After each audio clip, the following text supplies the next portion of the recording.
xildhibaanada aqalka sare ayaa maanta kulankooda caadiga waxa ay ku yeesheen magaalada caasimadda ee Muqdisho iyagoo ansixiyay hindisa sharciyeedka jaangoynta iyo tayadhoorka Soomaaliyeed.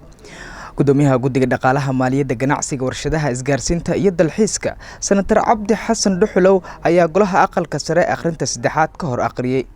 waxaa codeeyay 28 senatar cid ka aamustay amaba diidayna ma aysan jirin. Wasiirka Wasaaradda Ganacsiga iyo Warshadaha Xukuumadda Federaalka Soomaaliya Mudane Injineer Cabdullaahi Cali Xasan ayaa ka mahadceliyay ansixinta sharcigani. Arrinta guddigu uu soo jeediyay runtii aad ayaan u ixtiraameynaa oo ah in saddex ka mid ah ay noqdaan haween, laakiin waxayna la tahay sida aan ku shaqaynayna kootooyinku waxay ku ekaayeen marka aan joogno sida hadda aan ku soo dhaqmaynay marka la dooranayo xubnaha golaha shacabka iyo golaha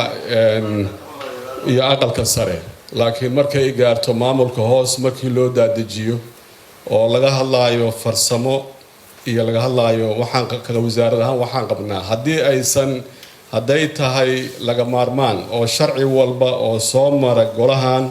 ama golaha shacabka soo mara ay tahay in kootada la ilaaliyo oo la yiraahdo waa in boqolkiiba intaas inay xubno ka noqoto. hadda taasaan ku gowracanahay,